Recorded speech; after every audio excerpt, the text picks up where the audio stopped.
Hello friend, मैं advocate आसमा आज आपको कॉपीराइट के बारे में बताऊंगी। कॉपीराइट क्या होता है, किन किन चीज़ों का कॉपीराइट कर सकते हैं, कॉपीराइट होल्डर के क्या राइट्स है, क्या बेनिफिट्स है, उसका रजिस्ट्रेशन प्रोसीजर क्या है, कितने टर्म के लिए कॉपीराइट कर सकते हैं, और अगर कोई हमारा कॉपीराइट वर्क यूज़ करता है तो हम उसके लिए क्या रेमेडीज़ है। तो सबसे पहला कॉपीराइट क्या है। तो अगर कोई हम कुछ काम करते हैं पहली बार, जैसे आपने बुक लिखी है, पोएम बनाई है, पेंटिंग की है, फोटोग्राफी या गाना गाया है या म्यूज़िक बनाई है, तो पहले बार उसके आप ऑथर बनते हैं। और अगर उसको आप कॉपीराइट करते हैं और कोई उसका यूज़ करता है तो आप उससे क्लेम कर सकते हैं प्रोटेक्शन, जो भी आपका कंपनसेशन होगा। तो किन किन चीज़ों को कॉपीराइट होता है। तो पहले लिटरेरी वर्क है, जिसमें novel, books, article, magazine, lecture, जो भी आप कुछ लिखते हैं पहली बार खुद बनाते हैं तो आप उसके ऑथर बन सकते हैं और आप उसको रजिस्टर करके कॉपीराइट होल्डर बन सकते हैं। उसके बाद आर्टिस्टिक वर्क है, जिसमें drawing, painting, photograph, architect, sculpture, map, sketches, planning, design और other work related in field of art और साइंस आता है। तो ये सारी चीज़ें आप पहली बार बनाते हैं तो आप उसके ऑथर बनते हैं और उसको भी आप प्रोटेक्ट कर सकते हैं। तो ड्रामेटिक वर्क, जब आप ड्रामा बनाते हैं या लिखते हैं तो उसको भी आप रजिस्टर कर सकते हैं, उसका कॉपीराइट। म्यूज़िकल वर्क, जब धुन बनाते हैं, म्यूज़िक बनाते हैं। साउंड रिकॉर्डिंग, अगर आप गाना गा रहे हैं या कोई पोएम सुना रहे हैं, शायरी, तो या अभी वीडियो बना रहे हैं, जो भी आपका साउंड होगा तो उसका भी आप कॉपीराइट प्रोटेक्शन रजिस्टर कर सकते हैं। सिनेमाटोग्राफी फिल्म्स, जैसे शॉर्ट फिल्म्स हैं, वेब सीरीज़ कोई बनाता है, सीरियल बनाता है या फिल्म बनाता है, जो भी फिल्म बनाते हैं तो उसका भी कॉपीराइट होता है। कंप्यूटर जनरेटर वर्क, जो भी हम कंप्यूटर में वर्क बनाते हैं तो तो हमने पहली बार बनाया है, वैसे किसी का कॉपी नहीं किया खुद से, तो हम उसके ऑथर ओनर बनते हैं और हम उसको रजिस्टर कर सकते हैं। आप उसके फर्स्ट ओनर होना ज़रूरी है कॉपीराइट होल्डर बनने के लिए और वर्क प्रोटेक्शन करने के लिए। तो फर्स्ट होल्डर कौन रहता है। तो पहले तो ऑथर, जिसने वो वर्क पहली बार लिखा है वो ऑथर रहता है। और अगर आप यानी उसके लिए आपको पैसे नहीं मिल रहा, और अगर आप ऑथर नहीं, दूसरों के लिए काम कर रहे हैं, तो जो उसका ओनर होगा तो वो उसका फर्स्ट ओनर बनेगा। अगर आप एक कॉन्ट्रैक्ट में हो या ट्रेनिंग ले रहे हो या एक न्यूज़ चैनल के लिए या न्यूज़पेपर के लिए काम कर रहे हो, तो आप कुछ बना रहे हो, जैसे आर्टिकल है, आर्टिकल लिख रहे हो, तो स्टोरी बना रहे हो, तो किसी और के लिए अगर काम करते हो तो आपका ओनर उसका कॉपीराइट होल्डर बनेगा, आप नहीं। तो आप जॉब कर रहे हो तो एम्प्लॉयर, आपका जो एम्प्लॉयर होगा वो कॉपीराइट होल्डर बनेगा, आप नहीं। तो ये अलग अलग चीज़ें के कौन कॉपीराइट होल्डर बन सकते हैं, तो पहले है लिटरेरी वर्क, ड्रामेटिक और आर्टिस्ट वर्क का ऑथर या उसका ओनर कॉपीराइट होल्डर बन सकते हैं। म्यूजिकल वर्क का कंपोजर, सिनेमेटोग्राफी फिल्म्स का प्रोड्यूसर, साउंड रिकॉर्डिंग का भी प्रोड्यूसर, और फोटोग्राफ का फोटोग्राफर। अभी नेक्स्ट है टर्म ऑफ कॉपीराइट, यानी कितने पीरियड तक हमको कॉपीराइट मिलता है। तो 60 ईयर तक काउंट होता है। तो कहाँ से काउंट होता है, अगर हमने वर्क बनाया है तो जब तक हमने उसको प्रोटेक्शन लिया है उसका, तो जब तक हमारी लाइफ टाइम है तब तक मिलेगा। और ऑथर के डेथ के बाद 60 ईयर तक वो उसका प्रोटेक्शन रहेगा। और जो चीज़ें पब्लिश होते हैं, जैसे साउंड रिकॉर्डिंग है, फिल्म है, गवर्नमेंट वर्क है, इंटरनेशनल ऑर्गेनाइजेशन का वर्क है, फोटोग्राफर, तो उसके पब्लिकेशन के 60 ईयर तक उसका कॉपीराइट प्रोटेक्शन रहेगा। और इसमें एक पोस्ट्यूमस पब्लिकेशन रहता है। अगर ऑथर ने एक बुक लिखी है और उसकी डेथ हो गई, अभी तक वो बुक नहीं पब्लिश हुई, और जब भी उसकी बुक पब्लिश हो जाएगी तो वो पब्लिकेशन के 60 ईयर तक उसको कॉपीराइट प्रोटेक्शन मिलेगी। उस नेक्स्ट है असाइनमेंट ऑफ कॉपीराइट, यानी हमने जो हमारा वर्क बनाए किसी और को हम असाइन कर सकते हैं, लाइसेंस दे सकते हैं यूज़ करने के लिए। जैसे तुम उसका ब्रॉडकास्टिंग करो, पब्लिकेशन करो, तो उसमें उन दोनों में एक एग्रीमेंट बनता है, एक टर्म्स एंड कंडीशन पे, कि किस पीरियड के लिए दिया है, कौन से तुम एरिया में, टेरिटरी में यूज़ कर सकते हो, क्या रॉयल्टी मिलेगी, ये सब कंडीशन राइटिंग में रहती है और दोनों ने साइन किया होता है। अगर उनके दोनों के बीच में कोई डिस्प्यूट होती है, अगर उनकी नहीं बनती, तो कॉपीराइट का रजिस्टर रहता है, वहाँ वो कंप्लेंट कर सकता है असाइनर, और वो असाइनमेंट कैंसिल कर सकता है, और जो भी उसका डैमेजेस या उसने प्रॉफिट अर्न किया है तो वो क्लेम कर सकता है। तो नेक्स्ट है क्या राइट्स मिलेंगे अगर आपका वर्क रजिस्टर करते हो तो इकोनॉमिक राइट, आप अपने कॉपीज़ बना सकते हैं, रिप्रोड्यूस कर सकते हैं, सेल कर सकते हैं, रेंट पे दे सकते हैं कमर्शियल यूज़ के लिए। फिर इंपोर्ट एक्सपोर्ट कर सकते हैं आपका वर्क, और क्रिएट डेरिवेटिव वर्क, यानी आपने जो वर्क बनाया उसमें से और बना सकते हैं, उसका ट्रांसलेशन कर सकते हैं, उसमें चेंजेस कर सकते हैं। अगर 2D है, 3D है तो 4D, ऐसे आप एग्जिस्टिंग वर्क को वापस बना के उसका कमर्शियल यूज़ कर सकते हैं। Moral rights, right of paternity, यानी आप क्लेम कर सकते हैं कि मैं ही इसका ऑथर हूँ और आपकी ऑथरशिप रहेगी और कोई उसका ऑथर नहीं बन सकता। और राइट टू इंटीग्रिटी, यानी प्रिवेंट अल्टरेशन, म्यूटिलेशन, डिस्टोरेशन, अगर कोई आपका वर्क ख़राब कर रहा है, उसमें अल्टर कर रहा है, तो बदल कर रहा है आपके वर्क में, तो आप उससे रिस्ट्रेन या प्रिवेंट कर सकते हो, रोक सकते हो।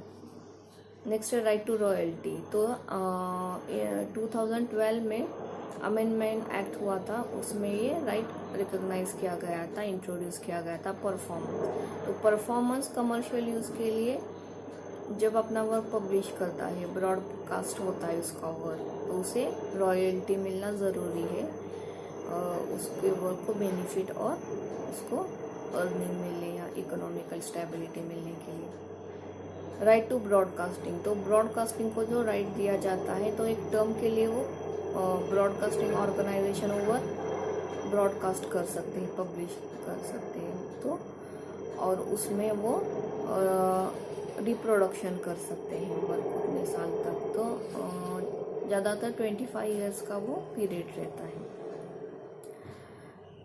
Right of author to relinquish copyright, तो कोई अपना वर्क, कॉपीराइट का वर्क है, वो रिलिंग्विश कर सकता है, यानी त्याग कर सकता है कि मुझे प्रोटेक्शन नहीं चाहिए और मैं ये हटा रहा हूँ, तो वो उसकी नोटिस रजिस्टर ऑफ कॉपीराइट में भेज सकते हैं, और फिर वही नोटिस ऑफिशियल गैजेट में पब्लिश होती है। अपना और कॉपीराइट प्रोटेक्ट करने के बाद हमें क्या बेनिफिट मिलते हैं, तो ब्रांड वैल्यू, तो हमारे एक ब्रांड बनता है, तो उसकी वैल्यू भी बढ़ती है जो भी हमने काम किया है। तो वर्ल्ड वाइड प्रोटेक्शन, तो कॉपीराइट वर्क का सिर्फ इंडिया में नहीं तो ऑल ओवर वर्ल्ड में उसका प्रोटेक्शन मिलता है। कॉपीराइट इज़ एन असेट की तरह हम हमारा कॉपीराइट यूज़ कर सकते हैं, क्योंकि हमको उससे कंपेंसेशन प्रॉफिट मिलता है, तो वो हमारा असेट हुआ। ओनरशिप पब्लिसिटी, तो जब भी कोई हमारा कॉपीराइट यूज़ करने जाएगा तो हम क्लेम कर सकते हैं, तो उसे फिर पता चलेगा कि इसका ओनर कौन है, असली ओनर, तो ओनर की ऑटोमेटिकली पब्लिसिटी होती है। इकोनॉमिक स्टेबिलिटी, तो कॉपीराइट से हमको रॉयल्टी मिलेगी, कंपनसेशन मिलेगा, प्रॉफिट भी अर्न करेंगे, तो ऑटोमेटिकली हम इकोनॉमिकल स्टेबल बन जाता है ओनर। सेफगार्ड ऑफ ओनर, यानी ओनर को उसकी पब्लिसिटी और उसकी रिकॉग्निशन मिलने के बाद वो वही ओनर है, वही ऑथर है उस वर्क का, तो उसको उसका सेफगार्ड और प्रोटेक्शन मिलेगा। लीगल प्रोटेक्शन, अगर कोई विदाउट उसकी permission, prior permission, without payment of compensation उसका यूज़ कर रहा है तो वो क्लेम कर सकता है डैमेजेस और प्रॉफिट, तो उसका ये लीगल प्रोटेक्शन मिलता है। तो काउंटरफिटिंग टू कॉपीराइट, तो किस किस तरह कॉपीराइट का फॉल्सिफिकेशन डुप्लीकेशन कर सकते हैं। तो पहले मार्क, एक मार्क रहता है किसी भी ब्रांड का, कंपनी का, वो कॉपी किसी ने किया तो उससे वो अच्छा प्रॉफिट गेन कर सकता है। तो तो जो भी कॉपीराइट होल्डर होता है तो वो क्लेम कर सकता है उससे। फिर प्रोडक्ट की भी कॉपी होती है, जैसे एक्सपेंसिव या कॉस्मेटिक प्रोडक्ट्स रहते हैं उसके ज़्यादातर काउंटरफिटिंग होती रहती है, तो वो भी हम क्लेम कर सकते हैं। और इन्फ्रिंगमेंट मिक्स, यानी दोनों भी, मार्क और प्रोडक्ट दोनों भी कॉपी किया जाता है उसमें, और कॉपीराइट होल्डर का वो इन्फ्रिंगमेंट होता है उसका राइट का, तो वो क्लेम कर सकता है डैमेजेस के लिए भी और जो भी प्रॉफिट उसने अर्न किया है। इन्फ्रिंगमेंट ऑफ कॉपीराइट, तो वही विदाउट उसकी परमिशन उसने उसका काम यूज़ किया है या कॉपीज रिप्रोड्यूस की है, सेल की है, उसको पेमेंट या कंपनसेशन दिए बिना, तो कॉपीराइट होल्डर क्लेम कर सकता है और वो कॉपीज भी डिस्ट्रॉय कर सकता है। नेक्स्ट है लिमिटेशंस एक्सेप्शन, यानी इसमें कुछ एक्सेप्शन रहते हैं तो हम यूज़ कर सकते हैं किसी का कॉपीराइट जो प्रोटेक्टेड होता है तो एक्सेप्शनल केसेस में, जैसे नॉन प्रॉफिट, नॉन कमर्शियल और एजुकेशनल पर्पस के लिए। तो अगर हम प्रॉफिट के लिए नहीं किसी का यूज़ कर रहे, यानी हमें उससे प्रॉफिट नहीं मिल रहा या कमर्शियल यूज़ नहीं हो रहा, तो हम वो कॉपीराइटेड वर्क यूज़ कर सकते हैं। अगर हम प्राइवेट यूज़ के लिए कर रहे हैं, जैसे रिसर्च हमें करना है या क्रिटिसिज्म है करना है या रिपोर्ट किधर हमको रिपोर्ट करवाना है वर्क, या न्यूज़ चैनल पे रिपोर्ट बनवानी है, किसी करंट इवेंट की रिपोर्टिंग करनी है, तो इसके लिए हम किसी का कॉपीराइटेड वर्क यूज़ कर सकते हैं। अगर एजुकेशनल इंस्टीट्यूशन की लाइब्रेरी है, म्यूज़ियम है, तो वहाँ उसके कॉपीज़ रिप्रोड्यूस करके हम रख सकते हैं मैनेजमेंट के लिए और कलेक्शन मेंटेन करने के लिए भी कॉपीज़ का। Government work, act of legislative, तो इनके लिए भी हम कॉपीराइटेड वर्क यूज़ कर सकते हैं। कोर्ट प्रोसीडिंग में अगर एज एविडेंस या प्रोसीडिंग में यूज़ करवाना है तो भी वहाँ कॉपीराइटेड वर्क यूज़ कर सकते हैं। तो ये सब एक्सेप्शनल केसेस हैं। तो हम जो किसी का वर्क है वो कॉपी नहीं कर सकते हैं, पर किसी की आइडिया कभी प्रोटेक्ट नहीं हो सकती, तो हम किसी की आइडिया प्रोटेक्ट करके हमारा खुद का वर्क उससे बना सकते हैं। तो अभी रजिस्ट्रेशन प्रोसीजर, कैसे रजिस्ट्रेशन कर सकते। नेक्स्ट है रजिस्ट्रेशन प्रोसीजर, यानी हम रजिस्टर करना है हमारा वर्क तो कैसे कर सकते हैं। तो सबसे पहले आपके वर्क के 2 सॉफ्ट कॉपीज़ बनानी पड़ेंगी, उसके साथ एक डीडी जितना पेमेंट करना है उसके, और एप्लीकेशन के साथ ये फाइल करना पड़ेगा। फिर आपको एक डायरी नंबर मिलेगा और उसके बाद 30 डेज़ का वेट करना पड़ेगा अगर ऑब्जेक्शन अराइज होता है या नहीं देखने के लिए। अगर नहीं होता तो एग्जामिनर्स को स्क्रूटिनाइज करेगा और देखेगा कि इसमें डिस्क्रिपेंसी यानी कुछ कमी है। अगर नहीं होती है तो आपका एप्लीकेशन एक्सेप्ट होगा और रजिस्ट्रेशन अप्रूव होगा। और अगर उसमें ऑब्जेक्शन अराइज होती है 2 पार्टी के बीच में तो उनको लेटर मिलेगा, फिर उनसे रिप्लाई लिया जाएगा और उनकी रजिस्ट्रार के सामने हियरिंग होगी और किसी एक का एप्लीकेशन एक्सेप्ट होगा।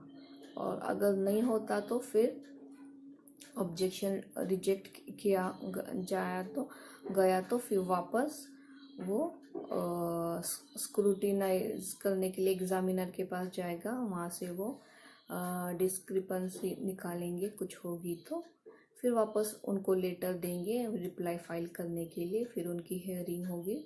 उसके बाद आइदर एप्लीकेशन किसी एक का एक्सेप्ट होगा या रिजेक्ट होगा। तो जिसका एक्सेप्ट होता है तो उसको लेटर सेंड किया जाएगा कि आपका एप्लीकेशन एक्सेप्ट होकर रजिस्ट्रेशन अप्रूव हुआ है। अगर कोई हमारा रिजेक्ट कॉपीराइट वर्क यूज़ करता है तो उसके लिए क्या रेमेडीज है। तो 2 रेमेडीज है, सिविल है और क्रिमिनल है। सिविल रेमेडीज में इंजंक्शन है तो टेम्पररी और फाइनल इंजंक्शन ऑर्डर कर सकते हैं। तो आप हमारा कॉपीराइट जो यूज़ कर रहे हैं तो स्टॉप करो यूज़ करने के लिए, प्रिवेंट कर सकते हैं उसको, इन्फ्रिगर को। और सेकंड है impounding disposition of infringing copies. तो कोर्ट ऑर्डर कर सकता है कोई तो जो भी हमारे काम से उन्होंने कॉपीज बनाए रिप्रोड्यूस कर रहे हैं तो उसको डिस्ट्रॉय करने के लिए, क्योंकि उससे हमारा वायलेशन हो रहा है कॉपीराइट का, ओनर का। और नेक्स्ट है डैमेजेस एंड प्रॉफिट। और उससे उसने जो भी प्रॉफिट अर्न किया है और उसके वजह से कॉपीराइट होल्डर को जो भी डैमेजेस हुआ है, स्टैट्यूटरी एक्चुअल डैमेजेस हुआ है, तो वो डैमेजेस भी क्लेम कर सकता है और प्रॉफिट भी क्लेम कर सकता है इन्फ्रिंजर से। और जो भी उसको लीगल एक्सपेंसेस हुआ है, लीगल प्रोसीडिंग फाइल करने के लिए या अटॉर्नी फी देने के लिए, तो वो भी वो रिकवर कर सकता है। उसके बाद क्रिमिनल रेमेडीज क्या है, तो जिसने भी विदाउट प्रियर परमिशन और पेमेंट ऑफ कंपेंसेशन यूज़ किया है हमारा कॉपीराइट वर्क, तो उसको 6 मंथ से 3 साल तक जेल या फाइन 50,000 से 2 लाख तक, अगर पहली बार वो ऑफेंस करता है तो। और बार बार करता है तो 1 ईयर से 3 ईयर तक जेल हो सकती है और 1 लाख रुपीज़ से 3 लाख रुपीज़ का फाइन हो सकता है बार बार। और जो भी उसने कॉपीज बनाई थी हमारे कॉपीराइट वर्क से सेल करने के लिए, रिप्रोड्यूस किया था डिस्ट्रीब्यूट करने के लिए, तो उसका साइजर कर सकते हैं, यानी जब्त कर सकते हैं उन कॉपीज़ का, उसका ऑर्डर दे सकती है कोर्ट। इसके अलावा और कुछ आपको जानकारी चाहिए कॉपीराइट के बारे में तो आप कमेंट बॉक्स में पूछ सकते हैं और मेरा चैनल सब्सक्राइब कर सकते हैं।